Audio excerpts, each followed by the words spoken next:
سورۃ الضحیٰ کا اس کا جو شان نزول ہے وہ یہ ہے کہ کچھ دنوں کے لیے، ایک تو بالکل شروع میں جو رک گئی تھی فترت وحی،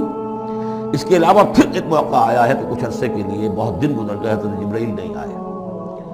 اور آپ کے اوپر ایک شدید قسم کی جو ہے وہ پریشانی طاری ہو گئی۔ کچھ لوگوں نے بھی طعنہ دینا شروع کر دیا، کچھ عرصے سے محمد تم نے کوئی نئی وحی نہیں سنائی، کیا ہوا تمہارا شیطان کیا چلا گیا بس اب؟ کوئی ایسا بھی بتایا گیا کہ ایک دفعہ کئی راتوں تک آپ رات کو اٹھے نہیں، تو کہا وہ تمہارا شیطان تمہیں چھوڑ گیا ہے۔ کوئی ساتھ کے رہنے والی عورت جو تھی کہ رات میں نے سنی نہیں تمہاری کوئی پڑھنے کی جو تم پڑھا کرتے تھے، شاید شیطان تمہیں چھوڑ گیا ہے۔ خود آپ کو جس قدر ایک اشتیاق رہتا تھا کہ وہی آئے اور آپ کی وہ روح کو جو ہے مزید اور غذا اور تر و تازگی جو ہے وہ مسلسل ملتی رہے، اس کی وجہ سے یہاں تک آتا ہے کہ حضور فرماتے ہیں کہ اس درجے میں رنج اور غم میں تھا کہ میں سوچتا بربنائے طبع بشری، اس درجے حضور کے اوپر جو ہے یہ شاخ گزر رہا تھا کہ وہی کیسے بند ہو گئی، اور اس میں یہ بھی تھا کہ اللہ ناراض تو نہیں ہو گیا، کیا مجھ سے کوئی خطا تو ایسی نہیں ہو گئی، یہ سبب کیا ہوا ہے؟ یہ ہے وہ کیفیت کہ جس کے اندر یہ آیتیں نازل ہو رہی ہیں، اور اب آپ اس کو سمجھ لیجئے کہ اس کا نفسیاتی اور انسان کی باطنی کیفیات کے ساتھ کیا تعلق ہے۔ انسان پر دو طرح کی کیفیات طاری ہوتی رہتی ہیں، جیسے میں نے پہلے ایک دفعہ آپ کو بتایا صدیق اور شہید کے درمیان جو فرق ہے بنیادی، کہ کچھ بنیادی طور پر لوگ ایکسٹروورٹس ہوتے ہیں، کچھ بنیادی طور پر انٹروورٹس ہوتے ہیں۔ ایکسٹروورٹس کھیل کود بھاگ دوڑ، لوگوں سے ملنا جلنا، گفتگو ہے، اسے دھکا دے دیا، اس سے مذاق کر لیا، اسی میں وہ خوش رہتے ہیں، بڑے مگن رہتے ہیں، تنہائی انہیں کاٹ کھانے کو دوڑتی ہے۔ اور ایک انٹروورٹس ہوتے ہیں کہ وہ مجلس وغیرہ کو نہیں ہوتا، اپنے تنہائی میں کہیں بیٹھے ہیں، غور و فکر کر رہے ہیں، سوچ بچار کر رہے ہیں، انہیں وہ مجلس سے زیادہ اپنا گوشہ تنہائی جو ہے وہ زیادہ عزیز ہوتا ہے۔ تو یہ دو مزاج اللہ نے بنائے ہیں۔ اسی طرح ہر انسان کے اوپر آلٹرنیٹلی کچھ کیفیات آتی ہیں جس کو ہم کہتے ہیں میرا موڈ آف ہے، ایک طرح قبض سا ہو جاتا ہے طبیعت میں بندش سی ہوتی ہے، کسی وقت اسی شخص کے اندر پھر انشراح سا ہو جاتا ہے، پھر ہنسنے بولنے کو جی چاہتا ہے، گفتگو کرنے کو جی چاہتا ہے۔ تو یہ کیفیت جب انسان کی روحانی زندگی سے متعلق ہو جائے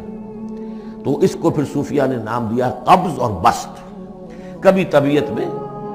انشراح ہے، انبساط ہے، طبیعت جو ہے وہ آمادہ ہے، ہر چیز میں روشنی کا پہلو آدمی دیکھ رہا ہے،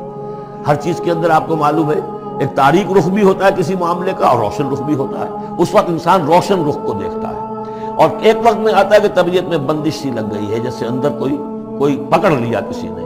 اب طبیعت جو ہے وہ بھی اپنے اندر وہ انقباض محسوس کر رہی ہے، اور پھر آدمی پیسیمسٹک ہو جاتا ہے، نا امید سا ہوتا ہے، پھر اسے ہر معاملے کا تاریک پہلو زیادہ نظر آنے لگتا ہے۔ تو یہ قبض اور بسط کی کیفیات ہیں۔ جب کبھی قبض کی کیفیت ہو، قاضی ثناء اللہ پانی پتی رحمۃ اللہ علیہ نے تفسیر مظہری میں لکھا ہے کہ قبض کی کیفیت میں اس صورت کا پڑھنا تریاق ہے، جس طرح حضور صلی اللہ علیہ وسلم کے لیے گویا کہ اس وقت جو وحی کا بند ہو جانا تھا وہ گویا کہ ایک طرح کے انقباض اور قبض کی کیفیت پیدا ہوئی تھی، اس میں اب اللہ تعالیٰ فرما رہے ہیں والضحیٰ، قسم ہے دن کے دھوپ چڑھنے کے وقت کی، واللیل اذا سجا، اور قسم ہے رات کی جبکہ وہ چھا جائے یا ساکن ہو جائے، سجا کے دونوں معنی ہے سکون۔ اب دیکھیے ان دونوں کو کیوں لایا، اس لیے کہ صبح ہے، حرکت ہے، برکت ہے، چلنا ہے، دوڑنا ہے، ہر شخص جا رہا ہے، ادھر جا رہا ہے ادھر جا رہا ہے، رات کو سکون ہو گیا، تاریکی چھا گئی اور شور ہنگامہ ختم ہو گیا۔ لیکن یہ رات اور دن دونوں ضروری ہیں انسان کے لیے، یہاں کا نظام چلانے کے لیے۔ اگر رات ہی رات ہوتی تب بھی یہ دنیا نہ چلتی، اور دن ہی دن ہوتا تب بھی نہ چلتا، تو رات بھی ضروری ہے۔ اسی طریقے سے نفس انسانی کے لیے کبھی کبھی قبض کا وقفہ بھی ضروری ہے۔ آپ اسے یہ نہ سمجھیں کہ اللہ تعالیٰ ناراض ہو گیا، یہ بھی ہماری تربیت کا ایک یوں سمجھیے کہ ایک جز ہے۔ ما ودعک ربک وما قلی، آپ کے رب نے آپ کو رخصت نہیں کیا ہے، نہ ہی وہ آپ سے ناراض ہوا ہے۔ وللآخرۃ خیر لک من الاولی، اور اس کے بعد جو وقت آئے گا اس قبض کے بعد وہ پہلی سے بھی بہتر ہوگا۔ اور میں حیران ہوتا ہوں کہ کیسے غالب نے وہ بات کہی ہے کہ جو بالکل ترجمانی ہے اس کی، رکتی ہے میری طبع تو ہوتی ہے رواں اور، یعنی یہ کہ جب میری طبیعت کے اوپر کبھی کبھی رکاوٹ سی آ جاتی ہے، اب شعر جو ہیں اچھے نازل نہیں ہو رہے، لیکن جب وہ رکاوٹ سے میں نکلتا ہوں، اس قبض سے نکلتا ہوں، رکتی ہے میری طبع تو ہوتی ہے رواں اور، اس لیے کہ اس قبض کے بعد جب مرحلہ آتا ہے انبساط کا اور انشراح کا تو وہ ایک قدم آگے ہوتا ہے آدمی، اس پہلی کیفیت سے ایک درجہ جو ہے اس کا بڑھ چکا ہوتا ہے۔ وَلَلْآخِرَةُ خَيْرٌ لَكَ مِنَ الْأُولَىٰ، یقیناً پچھلی ہر گھڑی، ہر ساعت اور ہر قبض کے بعد آنے والا انبساط آپ کے لیے پہلے سے اونچا درجہ لے کر آئے گا۔ وَلَسَوْفَ يُعْطِيكَ رَبُّكَ فَتَرْضَىٰ، ان قریب آپ کا رب آپ کو اتنا کچھ دے گا، اتنا کچھ دے گا، آپ کی محنتوں کے وہ نتائج سامنے آئیں گے کہ آپ راضی ہو جائیں گے۔ اب دیکھیے پچھلی صورت ختم ہوئی تھی وَلَسَوْفَ يَرْضَىٰ، یہاں ہے وَلَسَوْفَ يُعْطِيكَ رَبُّكَ فَتَرْضَىٰ، صرف ضمیر کا فرق ہے، کیونکہ صدیق پر وحی نہیں آتی، براہ راست خطاب نہیں کیا جا سکتا، وہاں وہ صیغہ جو ہے وہ غائب کا ہے، وَلَسَوْفَ يَرْضَىٰ، اور چونکہ نبی وہ ہے جس پر وحی آ رہی ہے، براہ راست مخاطب ہے، تو وَلَسَوْفَ يُعْطِيكَ رَبُّكَ فَتَرْضَىٰ، آپ کا رب اتنا کچھ دے گا کہ آپ راضی ہو جائیں گے۔ اب یہ کہ اسی قبض کی حالت میں پھر اللہ تعالیٰ اپنے احسان جتا رہا ہے، اور یہ بہترین ہے۔ کبھی طبیعت پر ڈپریشن ہو اس طرح کی اور قبض کی کیفیت ہو تو آدمی یاد کرے کس کس مرحلے پر اللہ نے میری دستگیری فرمائی، کن کن مراحل پر اللہ تعالیٰ نے مجھے مشکلات سے نکالا، اس سے وہ حوصلہ بڑھتا ہے۔ اور اس کو بھی سمجھیے کہ اسی انداز میں علم یجد کا یتیماً فآویٰ، یہ سیرت النبی کے بڑے اہم حصے ہیں جو اس میں آ گئے ہیں۔ آپ کی پیدائش یتیمی میں، پوسٹیومس چائلڈ، باپ تو پہلے فوت ہو چکا ہے، 6 سال کی عمر میں والدہ گئی، 8 سال کی عمر میں دادا گئے، اور وہ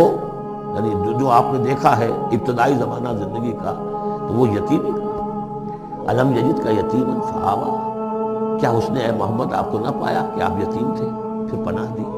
آپ کے لیے بندوبست کیا، دادا کے دل میں جو شفقت ڈالی، پھر آپ کے تایا زبیر کے دل میں جو شفقت ڈالی۔ عبد المطلب کے بعد فوراً ابو طالب کا نام آتا ہے، حالانکہ یہ غلط ہے تاریخی اعتبار سے۔ عبد المطلب کے بعد کافی عرصے تک زبیر جو آپ کے تایا تھے وہ سرپرست تھے، پھر ان کے انتقال کے بعد ابو طالب کا معاملہ آیا، لیکن ان کو بیچ میں سے غائب کر دیا گیا ہے۔ بہرحال اللہ تعالیٰ جو بھی کسی کے دل میں ڈالتا ہے، آخر ابو طالب کے دل میں محبت ڈالی تو کس نے ڈالی؟ وہ ہم پڑھ چکے ہیں سورہ طٰہٰ میں، وَأَلْقَيْتُ عَلَيْكَ مَحَبَّةً مِّنِّي، حضرت موسیٰ علیہ السلام کی موہنی صورت کے اوپر اللہ تعالیٰ فرماتے ہیں ہم نے اپنی محبت کا پرتو ڈال دیا کہ تمہیں دیکھنے کے بعد وہ قتل کرنے کے ارادے سے باز رہ گئے، ان کے ہاتھ شل ہو گئے، ایسی موہنی صورت، اسے قتل کر دیں۔ وَأَلْقَيْتُ عَلَيْكَ مَحَبَّةً مِّنِّي وَلِتُصْنَعَ عَلَىٰ عَيْنِي، یہ ہوا ہے۔ تو فرمایا علم یجد کا یتیماً فآویٰ ووجدک ضالاً فہدیٰ، اور پھر جب آپ شعور کی پختگی کو پہنچے اور غور و فکر کا مرحلہ آیا، حقائق میں انسان کو سوچ بچار کا مرحلہ آیا، اور آپ کو دیکھا کہ آپ تلاش حقیقت میں سرگرداں ہیں، تو ہدایت دی۔ وہ آگے آ جائے گا، بہت قریب پہنچ گئے ہم۔ اقرأ بسم ربک الذی خلق، وہ مرحلہ جب آئے گا۔ ووجدک عائلاً فاغنیٰ، اور پایا آپ کو تنگ دست تو غنی کر دیا۔ کس طرح سے راستہ پیدا کیا ہے خدیجہ الکبریٰ رضی اللہ تعالی عنہا نے، جو بھی ان کے آپ کے محاسن دیکھے کتنی گرویدہ ہوئی ہیں۔ بڑے بڑے سردار قریش کے جو ہے ان سے نکاح کے خواہش مند تھے، انہوں نے خود جو ہے اپنی لونی کے ذریعے سے پیغام دیا ہے حضور کو۔ تو یہ ساری چیزیں جو ہے ان کی ساری دولت جو ہے وہ پوری کی پوری انہوں نے لا کر حضور کے قدموں میں ڈال دی ہے۔ ووجدک عائلاً فاغنیٰ فاما الیتیم فلا تقہر، تو اے نبی تقاضے ان تینوں چیزوں کے کیا ہیں؟ ہم نے آپ کو یتیم پایا، پناہ دی، اب آپ بھی یتیم کے سر پر سرپرستی کیجئے، کسی یتیم کو اس کے اوپر کوئی جبر نہ ہو، سختی نہ ہو۔ واما السائل فلا تنہر، اور آپ جب کہ تلاش حقیقت میں سرگرداں تھے تو ہم نے آپ کو ہدایت دی، اسی طریقے سے اب آپ کو بھی کوئی شخص سائل بن کر آپ کے پاس آئے سوال کرے، اسے جھڑکنا نہیں ہے۔ اسے جو بھی سائل دونوں طرح کے ہوتے، سوال کرنے والا کوئی علمی سوال، اور سوال کرنے والا کوئی مالی دولت، مالی مدد کے لیے۔